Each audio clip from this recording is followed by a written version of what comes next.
नमस्कार साथियों, मैं रंजीत चौहान। बहुत बड़ी खबर निकल कर आ रही है साथियों। भाजपा में इस्तीफे का दौर शुरू हो चुका है। बड़े बड़े मंत्रियों का, कैबिनेट मंत्रियों का इस्तीफा शुरू हो चुका है। धर्मेंद्र प्रधान का भी इस्तीफा होने जा रहा है और वहीं निर्मला सीतारमण का भी इस्तीफा होने जा रहा है। सबसे बड़ी बात बता दें आपको, मनोहर लाल खट्टर का भी इस्तीफा होने जा रहा है। वह अगला नाम जो है वो नाम है सड़क परिवहन मंत्री नितिन गडकरी का भी इस्तीफा होने जा रहा है। और सबसे जो बड़ा इस्तीफा है वो है नरेंद्र मोदी जी का, महामानव जी का इस्तीफा भी होने जा रहा है। साथियों, इस खबर ने पूरे देश में हड़कंप मचा दिया है, बीजेपी में हाहाकार मचा दिया है। बीजेपी खेमा जो है पागल हो गया है। साथियों, बड़ी बात बता दें आपको, राहुल गांधी ने कुछ समय पहले कहा था कि बीजेपी की सरकार को हम 1 साल के अंदर गिरा देंगे, 1 साल से ज़्यादा नहीं चलने देंगे। ऐसा लगता है कि वाकई में बीजेपी में कुछ बड़ा होने जा रहा है, कि बीजेपी के मंत्री भाग रहे हैं। खुद नरेंद्र मोदी जी अपने हाथों से बीजेपी ने मंत्रियों का इस्तीफा दिला रहे हैं।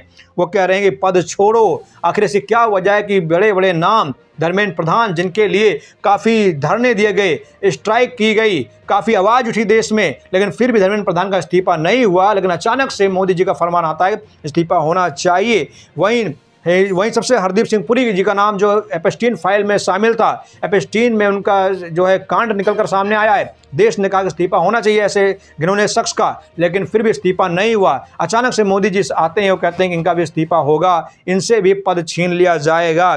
सड़क परिवहन मंत्री नितिन गडकरी साहब, जिनके ऊपर आरोप लग रहा है कि वो पेट्रोल में एथेनॉल मिला रहे हैं, पूरे देश की गाड़ियों को संकट में डाल रहे हैं, पूरे देश में ये जो है ब्लैक मनी कर रहे हैं, इनका भी इस्तीफा होने जा रहा है। और वहीं सबसे बड़ा नाम जो है वो निर्मला सीतारमण का है। निर्मला ताई का भी नाम आ गया है, निर्मला ताई से भी पद छीना जाएगा। और आपको ये भी बता दें कि बिहार के पूर्व मुख्यमंत्री नीतीश कुमार, जिन्हें हम लोगों ने सोचा था कि ये डमी हैं, ये ख़त्म हो चुके हैं, ये एक्सपायरी डेट हो चुके हैं, लेकिन इन्होंने तो असली खेल खेल दिया साथियों।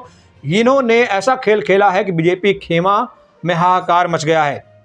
चलिए पहले हम आपको खबर दिखाएं, उससे पहले आपसे बता दें कि सुब्रमण्यम स्वामी का एक बहुत बड़ा बयान वायरल हो रहा है। सुब्रमण्यम स्वामी ने कहा है कि भाजपा के वरिष्ठ नेता सुब्रमण्यम स्वामी ने पीएम नरेंद्र मोदी का मांगा है इस्तीफा, जानिए कारण। दरअसल भाजपा के वरिष्ठ नेता सुब्रमण्यम स्वामी ने कहा कि मोदी जी का इस्तीफा होना चाहिए, और अगर इस्तीफा नहीं देते हैं तो इनका इस्तीफा जबरदस्ती ले लिया जाएगा, लेकिन इनको कुर्सी पर नहीं रखा जाएगा, इनसे कुर्सी छीन ली जाएगी। देखिए आगे लिखा हुआ, चुनावी बॉन्ड रद्द, इंदिरा गांधी का नाम लेकर सुब्रमण्यम स्वामी ने पीएम मोदी से मांगा इस्तीफा। इलेक्टोरल बॉन्ड पर सुप्रीम कोर्ट का फैसला आने के बाद सुब्रमण्यम स्वामी ने पीएम नरेंद्र मोदी से इस्तीफा मांगा है। उन्होंने पूर्व पीएम इंदिरा गांधी का जिक्र करते हुए पीएम नरेंद्र मोदी से इस्तीफे की मांग की है। उन्होंने लिखा कि इससे बीजेपी के भ्रष्टाचार से लड़ने के दावे का नुकसान पहुंचता है। सुब्रमण्यम स्वामी ने कहा कि मोदी के रहते हुए बीजेपी की बहुत बदनामी हो रही है, बीजेपी कभी भ्रष्टाचार से नहीं लड़ पाएगी, क्योंकि मोदी के राज में भ्रष्टाचार चरम पर पहुंच गया है। बड़े बड़े जो है घोटालेबाज देश छोड़कर भाग रहे हैं। राम मंदिर में आप देखिए लगातार घोटाला हो रहा है। राम मंदिर में 500 करोड़, माफ कीजिएगा 5000 करोड़ रुपए का लगभग घोटाला हो चुका है। राम मंदिर निर्माण में भी इन लोगों ने पैसे खाए हैं, लगातार पैसे की लूट घसोट मची हुई है, लेकिन फिर भी राम मंदिर में ढंग से जांच नहीं हुई आज तक। इसलिए कह रहे हैं कि मोदी के राज में भ्रष्टाचार कम नहीं बल्कि लगातार बढ़ा हुआ है। इससे बीजेपी का अस्तित्व पर सवाल खड़ा हो गया। इसलिए बीजेपी को इनसे इस्तीफा ले लेना चाहिए। आगे देखिए, भाजपा के वरिष्ठ नेता सुब्रमण्यम स्वामी ने एक और बार फिर प्रधानमंत्री नरेंद्र मोदी को निशाने पर लेते हुए उनसे इस्तीफे की मांग की है। स्वामी ने एक्स पर कि मोदी को अब सार्वजनिक जीवन से इस्तीफा दे देना चाहिए, क्योंकि अमेरिका अदालतों में अडानी और उनकी कंपनी के खिलाफ जो भी सामग्री सामने आएगी उससे भारत सरकार की प्रतिष्ठा को नुकसान पहुंचेगा।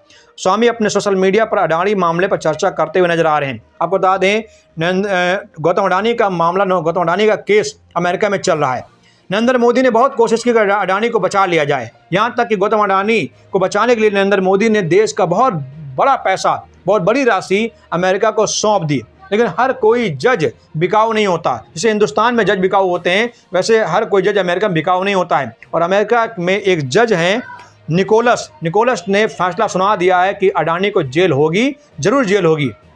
साथियों देखिए, खबर आपके सामने है। भारत में होते हुए निकोलस तो उनके मॉर्निंग वॉक का टाइम पता किया जा सकता था, राज्यसभा ऑफर भी की जा सकती थी, पर करोड़ों रुपए ट्रंप के लिए फूंक कर, ट्रेड डील के लिए, पूरे देश के लिए बातें सुनकर भी साहब अपने दोस्त को बचा नहीं पा रहे हैं। ईमानदार जज को अमेरिका नहीं खरीद सकेगा। जल्द ही अमेरिका तो देखा आपने, यही वो जज है निकोलस जिसने गौतम अडानी का केस फिर से उछाल दिया। कहा कि गौतम अडानी को बख्शा नहीं जाएगा, गौतम अडानी को माफ़ नहीं किया जाएगा। ये हिंदुस्तान नहीं है, ये अमेरिका है, यहाँ हर जज बिकाऊ नहीं होता है। भले डोनाल्ड ट्रंप ने गौतम अडानी को बचाने के लिए डील कर ली हो, लेकिन ये अमेरिका की कोर्ट है, अमेरिका के जज हैं, ये बिकाऊ नहीं है। हर जज हिंदुस्तानी जज नहीं होता है। कुछ जज हिंदुस्तान के जस्टिस लोया भी होते हैं जो जान दे देते हैं, लेकिन वो समझौता नहीं करते हैं। जस्टिस निकोलस भी ऐसे ही जज हैं जिनसे डील करने के लिए गौतम अडानी ने बहुत कोशिश की, भारत ने बहुत कोशिश की, मोदी ने बहुत कोशिश की, लेकिन डील नहीं हो पाई। और साथियों देखिए, गौतम अडानी का केस खुल गया।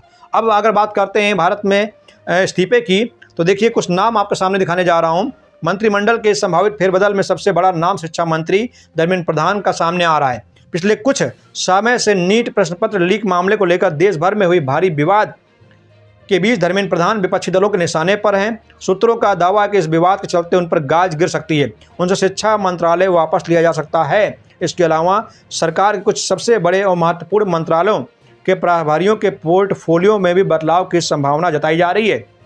इनमें वित्त मंत्री निर्मला सीतारमण, पर सड़क परिवहन मंत्री नितिन गडकरी, ऊर्जा मंत्री मनोहर लाल शामिल हैं, जिनके विभागों में फेरबदल किया जा सकता है।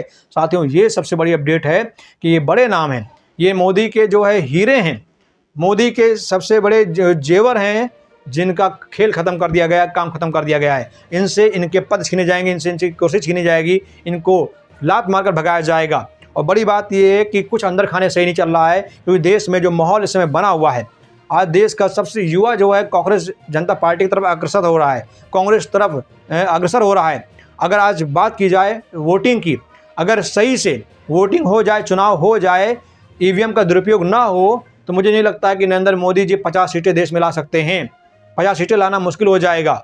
अगर बैलेट पेपर चुनाव हो तो लोग कह रहे हैं कि 10 सीटें लाना मुश्किल हो जाएगा, क्योंकि जो इन्होंने भ्रष्टाचार किया है, जो उन्होंने देश में नफरत की भावना पैदा की है, उससे इनका माहौल बिगड़ गया है।